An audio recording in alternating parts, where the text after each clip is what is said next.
So we are, if you didn't know, celebrating 50 years here at the home, which we were very excited about. And so we're a little over halfway through that. We had our 50th celebration back in the fall. And and we also have that featured in our annual report, which I sent out yesterday with the email. So I hope you get a chance to read that. That has a really good summary of just kind of who we served over the past year and some of the stories specifically, as well as just, again, some information about what happened in 2020 and 2019 a little bit. So feel free to check that out.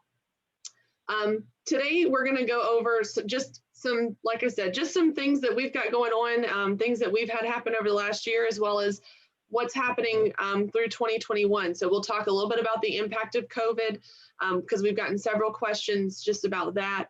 Some space updates that we've been doing while we've been closed to the public, which has been exciting. Some new directions that we'll be exploring with DSS, as well as an update on Crossroads, and then how you can help. And so I'm going to turn over to Emily to continue to share and take it away. Thank you, Katie. And so Katie added in the pictures after we had talked through some of this. So I had a big laugh looking at these when they came in. So these are our folks at the home, and just like everybody else, we felt the impact of COVID throughout everything that we do. I'm very proud of these pictures, though, and our team, and the way that they kind of persevered through challenging circumstances and very unknown circumstances, and found the fun in situations that were not typically fun ones. So we felt COVID sort of through everything that we did. It really impacted our day-to-day operations. We, of course, had to close our campus and limit the amount of folks that were coming in from outside, which we rely so heavily on volunteer support. And so that was hard for us, I think, just because it's nice to have the connection. It's nice to have the relationships. The kids very much enjoy seeing the volunteers come in. And so that was different for us. Many of our children had to change their approach to things. We had a lot of kids with part-time jobs. And because we were limiting off-campus activities and things like that, some of them had to take leave from work, had to do, obviously, we did all of the e-learning at home, and I know we'll talk about education in a moment, but everything was really impacted. Again, though, I continue to be so impressed by our staff and how quickly we adapted and how quickly we sort of adjusted to the new protocols. And you can see all of our folks in these pictures with their PPE, and a couple of us joked that we even looked like the testing sites. We had so much PPE happening. But again, it's been a constant sort of state of change. I think we're at a point now where we feel sort of ready to take on anything that comes up at this point, just because there were so many pieces moving so quickly.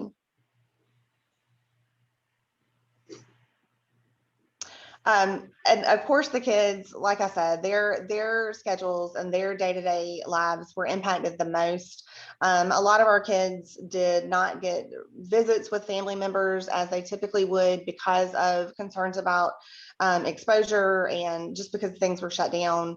Of course, like I said, we had to limit outside activities. We couldn't go places that we normally would. So the community really rallied around our kids and the home and helped us provide some really special activities during the weird summer and the weird circumstances. So we are eternally grateful for our meal partners who provided a lot of special things. We had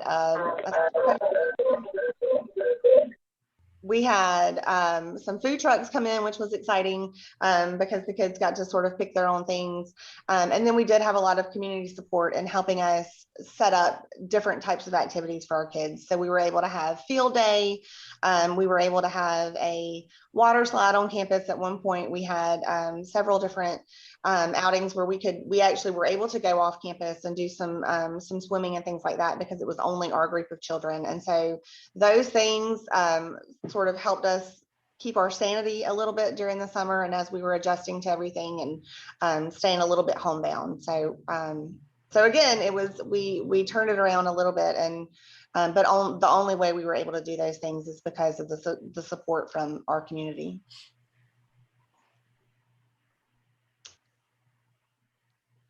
So education is the piece that I've probably been asked about the most in terms of COVID impact. Just like everybody else with school-age children, we of course made the shift to e-learning in March, and then we sort of figured it out from there. Our staff, again, were incredible in stepping up and becoming teachers as well as caregivers. We went back to school on the hybrid schedule at the beginning of the school year, and so we're still on the hybrid schedule for most of our children.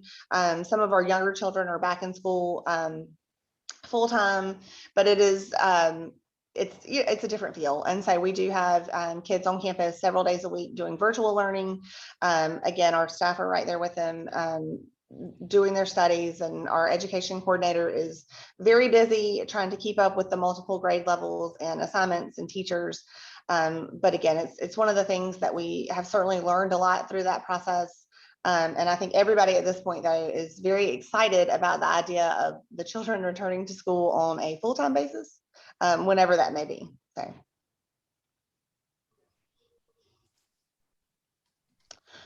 This is a very exciting topic. So we have had several space updates. I think just like a lot of folks over during the pandemic and quarantine and things like that, we used that time to our advantage a little bit since we were sort of stuck at home. We started doing some renovations. We had some resources that had already been allocated for specific projects and things like that on our campus. And again, because we were there, because the children were there and there were no activities, there was no school, we had a little bit of downtime is what we'll call it. And so we were really able to move forward with some projects that turned out very, very nicely. So we updated our cottages. Here we are doing some renovations to our Morris cottage back in the summertime. We painted, we put in new floors, and just really made it a very home-like atmosphere. We had done some of these updates to our boys' cottage a couple of years ago, and it was so well received. And since that time, all of our children have been asking when their cottage is going to be updated. And so this was the perfect time, and it looks so nice. And so that was a very good thing that we were able to do in the middle of this. We also updated our community education room. We have been doing community education for a while now, which is it's an opportunity for us to get out and to network with folks that are doing the similar trainings that have a similar focus, and even branching out into other avenues in terms of learning and different developmental opportunities. And so we really wanted a space to be able to do that on campus instead of trying to cram folks in our cafeteria and moving around kids or having to find places offsite. And so we knew for a time that we wanted to have a dedicated room. And so that space became available. And again, we were able to move forward with this while we had the time and the resources, and it turned out very nice. At this point, we're using that room for our virtual learning for our children. We've also used it for a few meetings on campus, but because we're still socially distancing, our community has yet to see our community education room, but we are excited for when we can cut the ribbon and unveil that and start really using that for trainings and community events and things. Yeah, and I'll just add real quick there.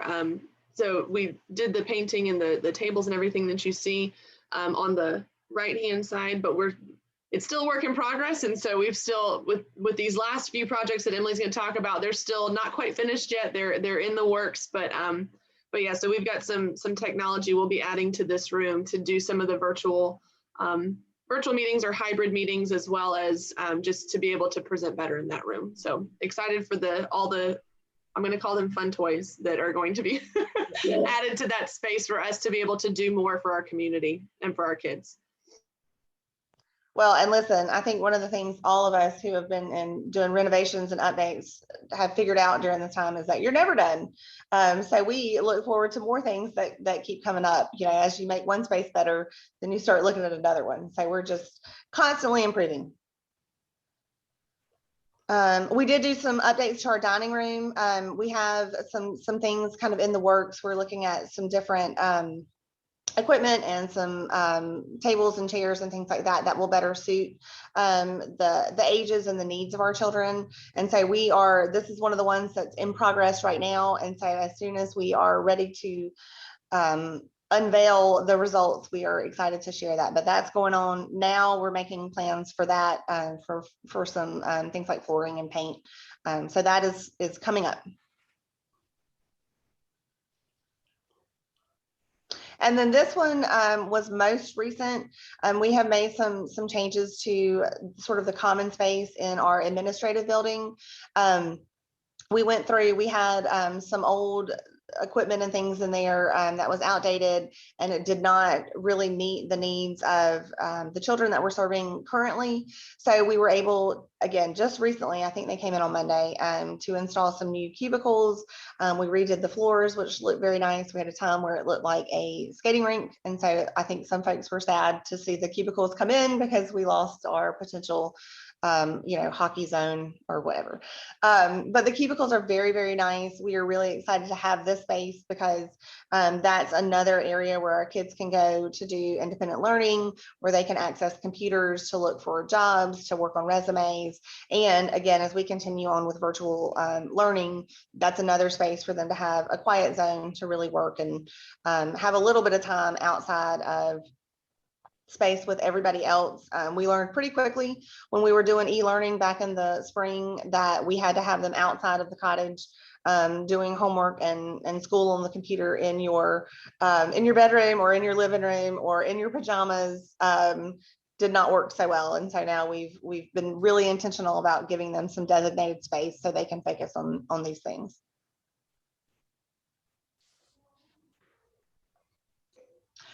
Okay, so we have an awful lot of stuff on the horizon. We are in a really exciting place in terms of things that we are continuing to develop and continuing to grow. We've had plenty of conversations with DSS over the last year about the statewide initiatives, their goals for the child wellbeing system in our state. And we are really looking at the ways that we can really be a resource to DSS, but also the children. We're all in it, for the common goal of making sure that the children have what they need and are getting the things for a solid future and a strong foundation.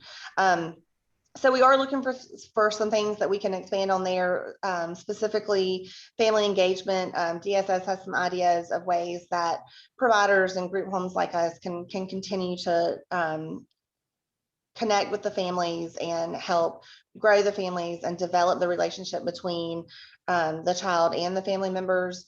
So that includes things like visitation. It includes things like follow-up services, referral services, and things like that. We are also focusing on aftercare. This is really important, especially because we do have so many children that are older. We have a lot of teenagers that we're serving. And so we really want to make sure that when the children leave us, that they have a foundation.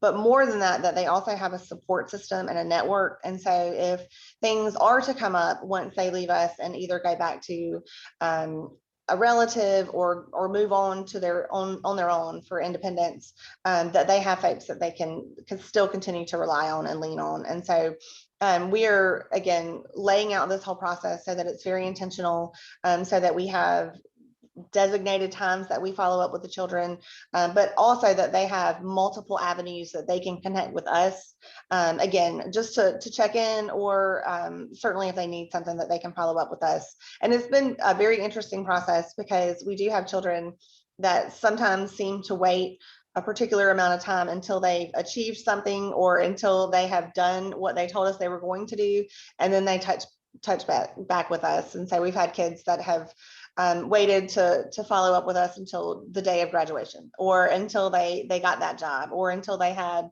an extra $600 in their savings account. And so we're also following the cues of the children and doing trying to make sure that we're in line with what they need from us as well.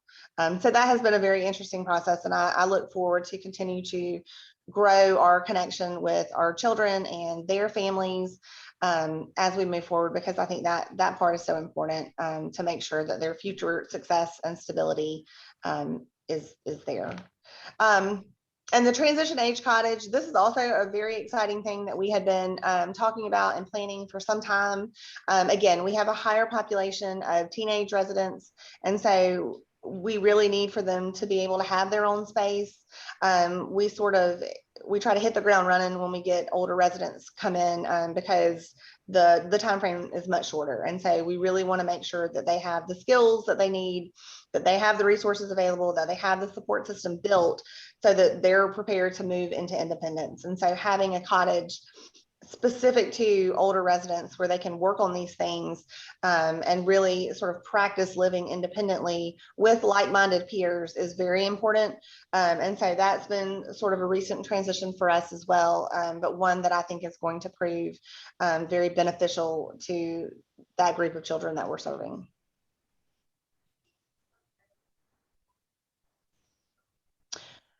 The other initiative, listen, it's been a really busy year, in all good ways, but there's a lot going on. And so it's nice to see how it all comes together, and it really is has us in a nice place to do the most for these children in our community.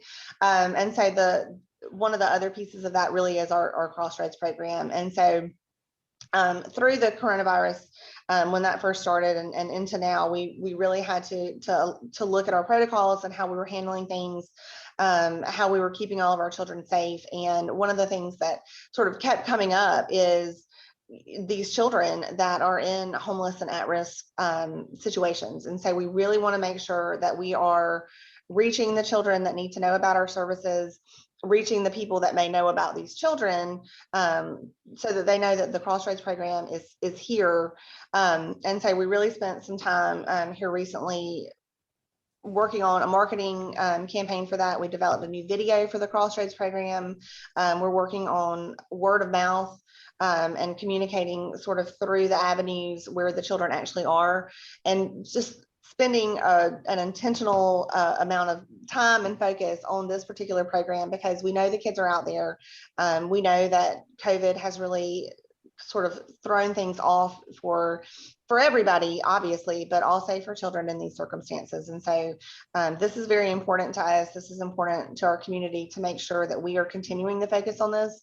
And so that's why we've really spent a lot of time and effort working on this particular campaign. And I think Katie has a video that she's going to share. Yeah, so we were able to work with a group that we worked with back in 2017 when we first started the Crossroads program, to help us promote it and just let people know about it. And Seed 20 up in Charlotte, we partnered with them in January to produce a 1-minute promotional video, if you will, to kind of share and hopefully connect with youth with what the program is, what we offer, so that they can see it as a resource. And so anyway, so I'll share that with you real quick. Hope you enjoy. Hope it comes through.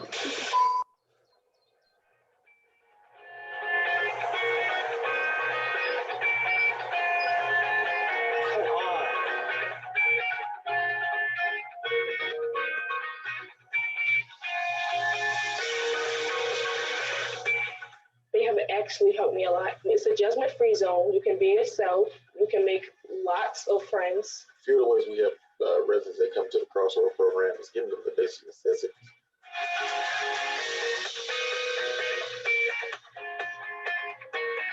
Staff listens to us by pulling us aside and actually taking time to understand what we're saying. Somebody like Ms. Ashley has really been on top of me about saving more than I spend, so I can eventually get out of here and on apartment. If you have any questions or you just want more information, then give us a call, go to our website. We're here to help you.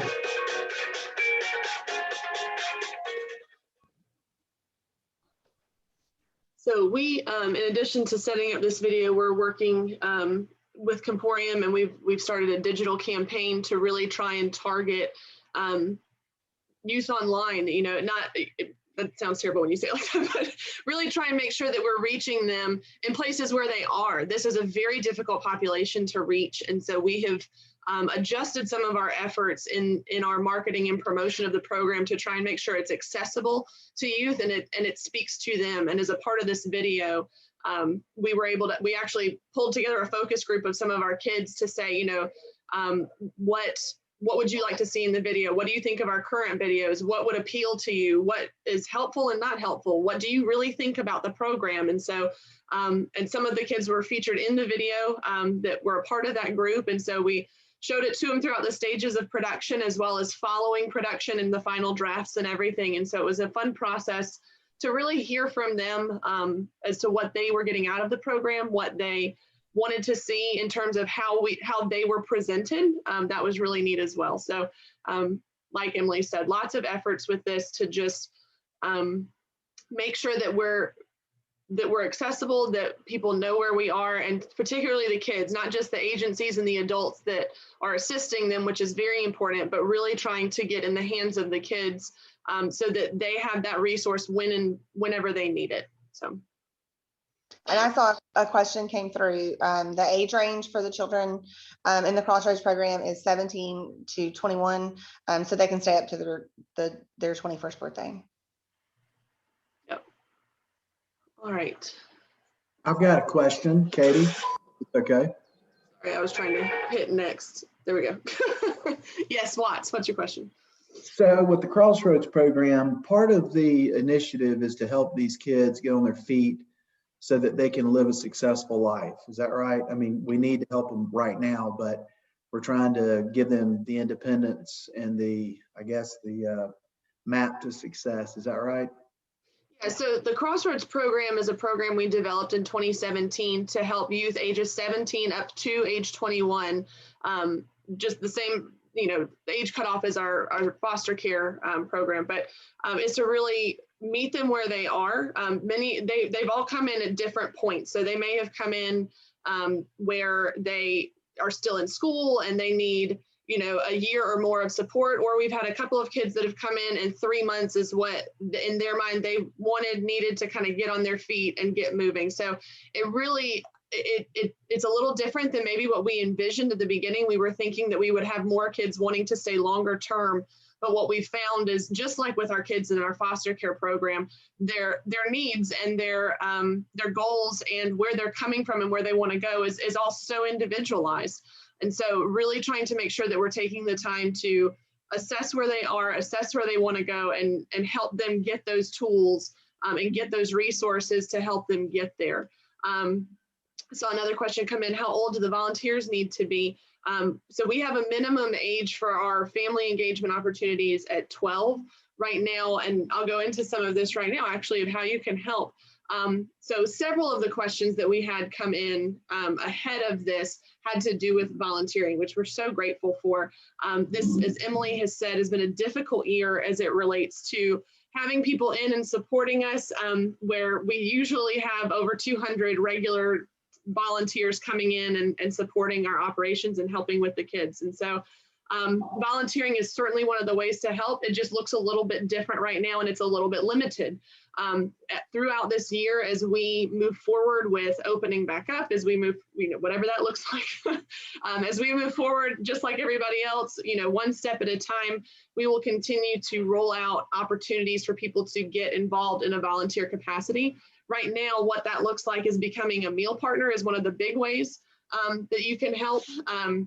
Nadia, I know that was something that you had asked about specifically, was how we can get kids involved, and it looks like Felicia has the same question. But so with our kids, we have some specific sections on our website that talk about where kids can get involved, but helping with providing the meals. At this point, we don't have anybody coming on site. It's just meal delivery right now. And then and for right now, it's also like preparing meals in a commercial kitchen, just to make sure that we're following all the protocols and everything. But also helping with in-kind donations. So we have on our website some opportunities, whether it's with the Amazon wish list or just snacks, paper products, things that we need constantly that are on our shopping list, helping collect those. We do have some virtual tutoring opportunities, and specifically right now, what we need are higher level math tutors from what's been shared But we do have virtual tutoring opportunities that our education coordinator is working with. Hi, Sean, it's good to see you. So that is one of the opportunities. And so I would say email me following this if you're interested in virtual tutoring opportunities, and I can connect you with the right folks for that. Virtual mentoring. So we are working to get our mentors back into the game, or back into the program, I'll say, with our kids. We do have some mentoring right now, but we are kind of trying to do it in a way to make sure that we're connecting the kids properly with the person they connect with, but also making sure that we are schedule wise able to manage everybody being virtual with that. And so I would say if you're interested, again, email me. You should have my email from where I emailed you yesterday, and I will connect you with the folks that will kind of get you in I'm going to call it a wait list, but as we process people to help our kids in that capacity, we would love to have your help there. Becoming a meal partner, I kind of already talked about. Supporting us financially. Just like a lot of nonprofits, we definitely took a hit when it comes to fundraising over the course of the last year. We had to totally shift our spring fundraiser, and then our fall turned out very differently than we had anticipated. And so, well, than anybody anticipated. And so we do have some opportunities coming up, which we'll share with you in just a minute. But any support financially, whether it's becoming a monthly donor, whether that is sponsoring one of our events, becoming an annual partner, those are opportunities as well to support the work we're doing. And then the last one that I'll say is just to share with others, doing things like this, where you're coming and learning about what's going on, what we're doing. We speak to a group. So maybe it's a group of your employees, or it's a group at your church, but setting up a call just like this, and it can be 5 minutes, it can be 30 minutes, an hour, whatever time frame fits your schedule. It could be within, a program or a meeting that you already have going on, but just that opportunity to connect with folks, because that's really been a challenge this year when you can't be out at community events because there are no community events. Just finding those ways to connect with people and let them know what we're doing, what's going on, and how they can be a part of it. So those are the ways I'd say that we could really use your help over the course of, well, anytime, but particularly right now. Coming up on May 3rd, this is very new and we're getting it all out there now. And so we're in the process of getting it up on the website. So this should be up by the end of the day. But for the children, we're going to be hosting a golf tournament. So after polling some people and trying to figure out, what would people be comfortable with and what would make sense for us. We typically do our Heart of the Home luncheon in the spring, but obviously doing a large gathering indoors is not something that would be safe at this point. And we want to make sure that we're prioritizing the health of our community. And so we're doing something outside.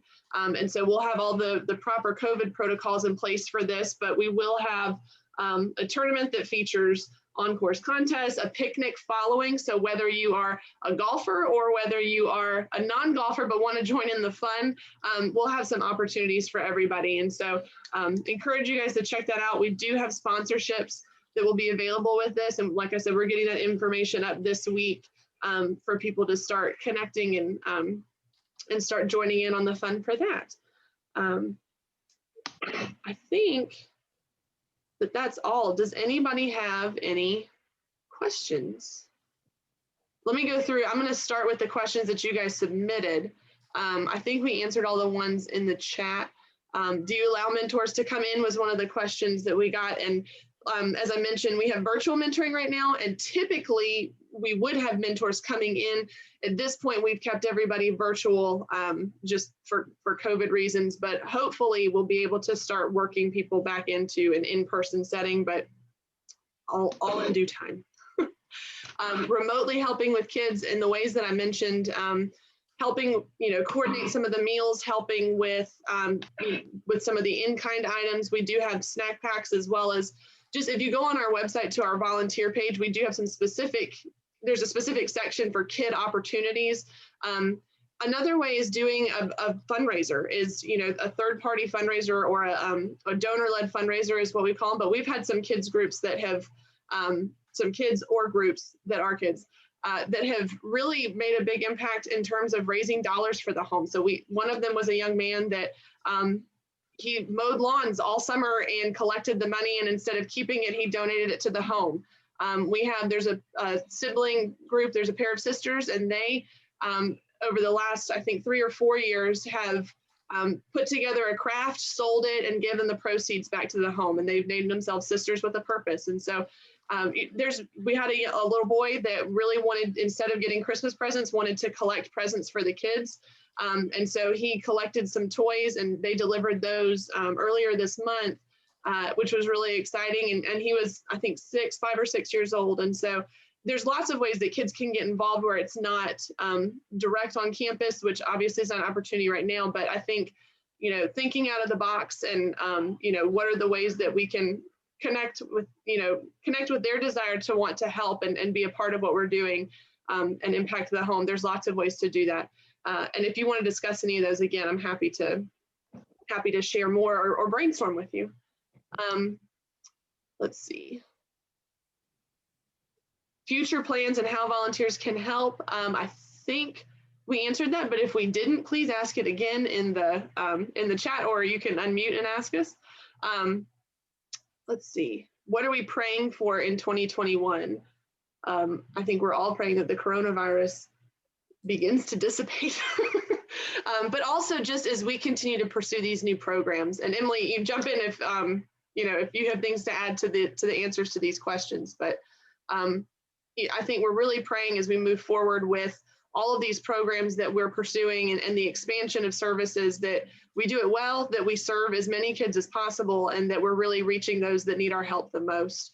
And praying for the support and the assistance from the community to do that, making sure that we have the resources and provision to help us continue moving forward.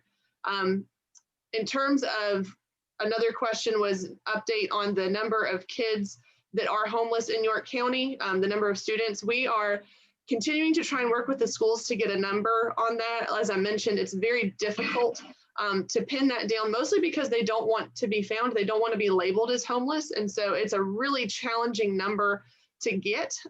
But even as I mentioned with the schools in the past, we've been able to get that information from them. But this has been even a challenging year for them to pinpoint some of that with the virtual learning and some of the things you've seen in the news about where kids maybe they're having a hard time tracking them down or making sure that they're coming to school. And so getting additional information is tough. All right. In the chat, we have some questions as well. Emily, do you want to tackle some of those? Yes, I saw the one about the farm. I'm sorry, I'm on my phone, so if y'all see my fingers. Okay, I can read them out if you want me to do that. No, I can see. I feel like I'm okay. Yes, we would love to have activities like that. We would love for the farm to host our children, and we have been able to do some activities like that so far, which are wonderful. Where there is space available that we can be safe, where we can socially distance, and where we don't have direct interaction, we've been able to do some of those things. And so, and certainly, like Katie said, I think everybody's hope is that we're coming to the end of this. But even if not, we have figured out some protocols and things like that where we can keep folks safe. Even in terms, Katie talking about some of the volunteer opportunities as we move into the spring, even if things sort of continue on this path for longer, we've talked about some opportunities to have more face-to-face engagement with volunteers and groups, but still separated, so we can do outside activities or walks, or we've talked about doing yoga and things like that where you're still far enough away, but you still have that connection. And I do think that's important. And again, I think it's been very interesting, this whole process, to see how creative people have gotten and being able to still do some different things and still maintain distance and safety. So absolutely, we would love for you guys to host our children for something like that. That sounds incredible. And our kids are always up for things like that. And I saw Chrissy just asked one. So right now we are right around 24 children. I know we just accepted some yesterday, so that number may be fluctuating a little bit. That is lower than we typically are. usually we stay around about 80% occupancy, which would be about 35 or so children. We've been a little bit lower through coronavirus. Part of it really is because children are not in school, and so just the reports are not coming through to DSS like they typically do, and so that's obviously a concern. And so things, you know, we're working with folks on statewide levels and our community agencies to raise awareness to that piece of it. But it's also been sort of a blessing for us in disguise. Having fewer children has allowed us to really have the space that we need on campus to keep everybody safe. You know, anytime anybody has any sort of a symptom, which comes up all the time because it's cold and flu season. So if we have a sniffle, we will quarantine our folks. And again, just out of an abundance of caution to keep everybody safe and healthy. And so again, it's worked really well for us to be able to space out a little bit more. As we've been transitioning our cottages, that's been nice to have the extra space for children. And we always have some children who just do better with more space, who do better in their own bedrooms. And so again, we're very much in the practice of taking things as they come, especially this year. And so the number that we have feels like a very intentional number. It feels like a blessing to us at this moment, to be able to really focus on the kids that we have and our team and safety and health. I didn't see if any more popped in because I was. So there's one more, and is there a financial report to show where the money goes? And yes, there is. If you look in our annual reports, we have that reported out there, as well as I think on GuideStar you can get our 990. But yeah, in all of our annual reports, we put where it is. We're about 80, like right at 80-20. So 80% goes directly into programs and 20% goes to support services. And so that's, for a very quick number, that's what it is. About 45% of our dollars come from the state, come from Department of Social Services, and then about 10% come from federal grants and programs. And then the remaining 45% of our budget comes from private donations, corporate donations, private grants. So that's kind of just a real high-level breakdown, but you can definitely see those numbers laid out a little bit more specifically in our annual report. And if you have any additional questions, then we can dig into that too. As I say, we're at 9 o'clock, 9:01 actually. Thank you guys so much for joining us. If you have any questions or want to continue talking, we can stick around for a little bit, but just wanted to kind of give everybody else the opportunity or the blessing. If you need to hop off, I know we've already had a few that have had to do that. And Watts, I know you've got a meeting, so thank you guys very much for joining us this morning. We really, really appreciate it. Thank you. Yeah.